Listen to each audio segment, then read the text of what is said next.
Welcome back to Level-Headed Gamer, guys. My name is Joseph, and today I want to talk about Curse of the Dead Gods and why I think it's probably one of the best, if not the best, roguelike game out to date.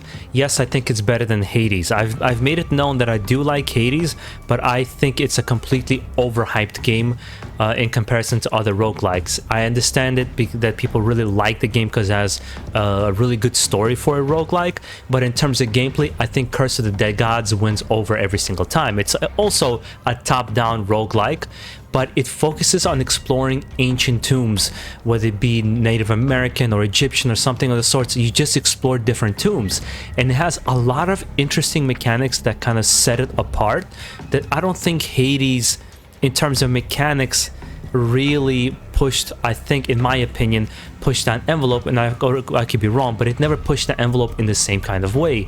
For example, you have curses.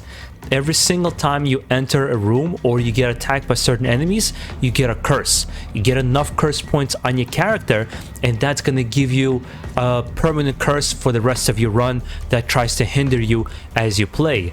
As well as, besides just fighting, my biggest complaint with Hades is all it is just combat. It's fun combat, but all it is combat. This has exploration in various tombs, and you have to dodge traps and all these kinds of very interesting things. It really makes you feel like you're almost Indiana Jones exploring a big tomb. Not to mention there's a fire mechanic. You're exploring a tomb, so you have to have a torch out, but every time you're fighting you have to put away the torch, which exposes you to the enemies and actually weakens your character. So you're running around lighting lanterns all over the place, or you're lighting enemies to get a boost while you're fighting.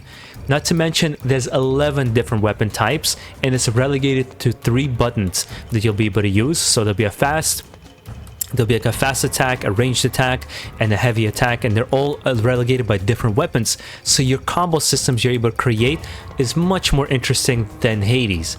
Hades, I feels like a more tight and streamlined and kind of controlled game, where this kind of opens up a lot of different mechanics, which at first could be a little jarring, but as you play a couple of runs you start understanding how it works.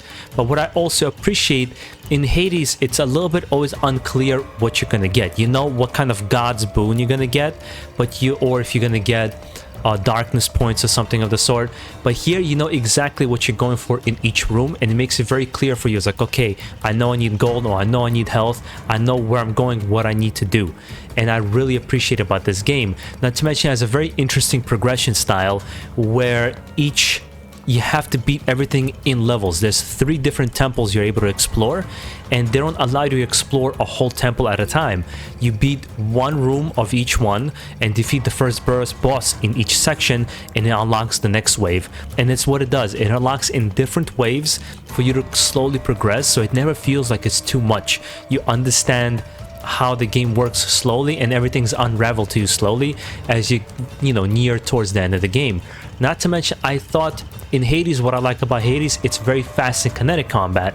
Here it's strategic. It's slower, it's not as fast. You have to think a little bit more, because you can't just dodge any second you want. You have to time your dodge, and as a matter of fact, you have stamina points.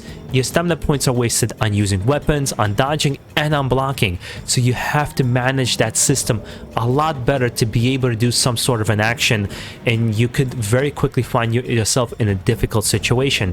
I found that to be very interesting, and I love the strategy part and the exploration part of it.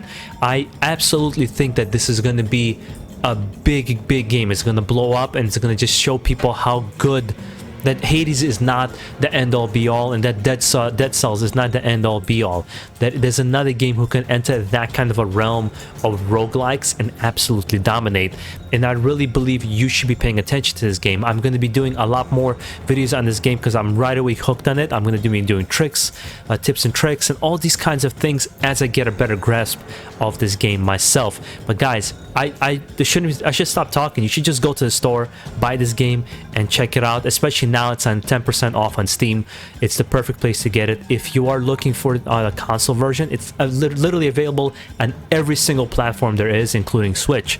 So go ahead, play this game, go enjoy it, have some fun. If you enjoyed this content, just make sure you subscribe down below. You guys have a good one. Enjoy the rest of the day. Peace out. Take care.